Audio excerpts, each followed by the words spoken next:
Hey guys, Orhan1 here, and this is a Dummy's Guide to Redstone, episode 4. Now, this is, if any of you are wondering, you're getting a little confused, this is the default texture pack with an HD font. So, yeah, what we're going to do today is we're going to be talking about something that sounds a little weird, but is actually something people would like to do in Redstone a lot. It's called a T-flip-flop. What a T-flip-flop does is it allows you to toggle something on and off without having a lever. So, you know how a button pulses for a couple of seconds? Pulses for exactly 8 ticks? 0.8, exactly 0.8 seconds? Well, instead of having a lever that's always down, to have this on or off, sometimes you want a button to do that. So if you see here, I have a button and this redstone lamp. I push this button.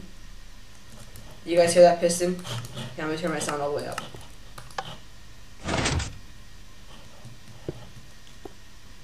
Oh, one second.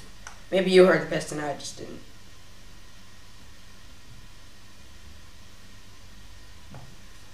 Sorry about that. I just needed to, it looks like my headset was unplugged. There you go. Now I can hear it. So you got that piston there. And I'm going to show you guys, this is what it looks like from the back. It's just a T-flip-flop, which I'll show you how to make in a second. And some redstone wire just lining up to this lamp. And of course, you know, I can just put a repeater there. Maybe add a 0.4 second delay between the time the piston moves and it goes on. Okay. Now I'm going to show you guys how to make this. And what you'll need is redstone torches, some redstone, a block of your choice, but it needs to be one of the blocks redstone can work with. A block of your choice, 2 sticky pistons, and you're going to need some sort of input, so like a button or a lever or a pressure plate. So, this is how you build it. You go one into the ground. So you go one into the ground, you place one torch, then place a block over the torch, one above and one to the side. Now you make this kind of like a shape that goes into the ground, like one down. So the way that's faced that way is the way that you're going to want to take the sticky piston and go one away from, and then go right there, like right on next to the block for that one. Now you have to place the redstone torches here. Now I didn't create this design or anything. I did get this design from someone else. I'm just showing you guys so you know what it is and understand it. I'm going to set the time today. And you see I placed this redstone on top. And that's needed. Like, if you don't place the redstone on top, it'll go once and then not work again. Because it needs to be able to, whatever the input is, so this goes like that, and the input would be here, and it could go down like that. Or the input could even, you could even just have a button that is, if I just get to destroy this block, the button could just be right here, and you just click the button, and you see that toggles, and it goes back and forth. Now, the way this system works is that there's a torch there, and when the block is placed, when this block gets moved above the torch, this block gets powered, so it powers any redstone or any mechanisms that are adjacent to it. So because when I'm just gonna wire this up right like this, and you always need to have your input, the block next to your output. It can't be the same one as your output, or else you're gonna have some problems. So here I'll just place a block and put a button on it. There's my input. And now this is powered because this block is powered, which is powering this redstone line. And this is a constant thing. Like, this will stay like this until you press the button again. It's just like these pistons are passing this block in between each other. Now I'm just going to demonstrate this just so you guys know that you can do this with any block that's okay with redstone, you know, this is just a wood's just a random block I'm gonna do this with. I actually need this. So, and it's a very, very simple thing to build when you think about it. Like the concept of it is very simple. The way you build this, you just go like this, and like that, and then place this like this.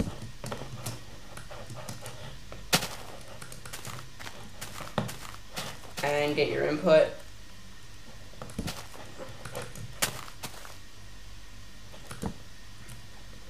There's also, it shouldn't be a lever. I mean, it could be a lever, but it shouldn't be a lever. But it will work, sort of. It's a lever, I think. Let's test that out, just to make sure I'm not lying to you guys. Let's chop that down. Okay, so this will work with a lever. It's just that the lever needs to be on and off. Like you can hold it and it'll stay in one state and turn off, which makes sense because when this is powered, the redstone line is going both ways, powering these wood blocks underneath and inverting these two torches. Which will you know, make the pistons not do anything. I mean, this piston is only powered, it looks like, because of this. So this will just go back and forth.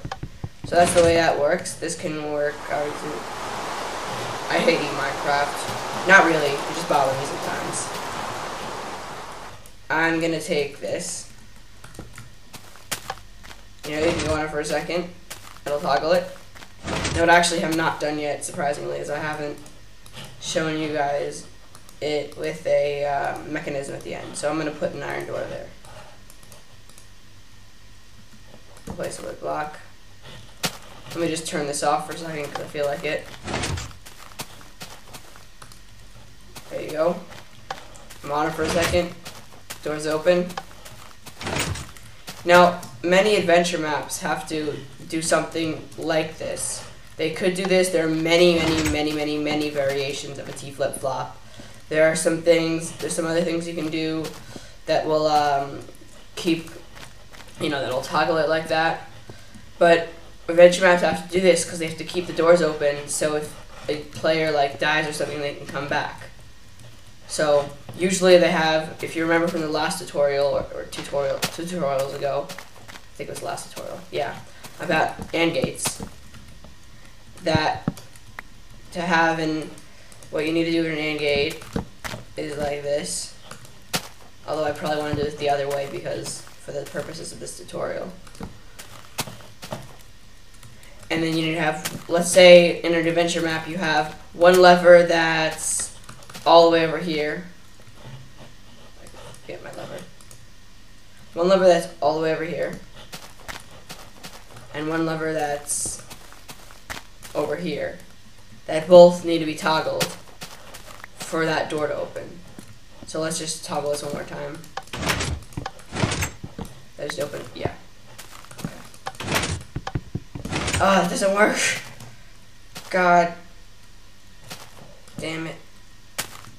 Just want to toggle it the other way.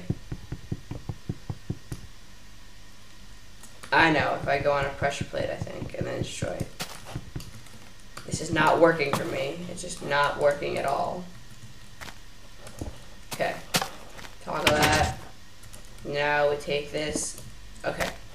And that's off, finally. Do that. Now, this lever and this lever, and then they have to, and one of them has to go off because what that was just doing was inverting them at one time, and then it needs to be uninverted for it to, you know, pass it back. So a lot of people use AND gates like this with T flip-flops or things like that in adventure maps to do this kind of thing. So that's basically the basics of a T flip-flop. This has been a Dummy's Guide to Redstone, episode 5. Thanks for watching.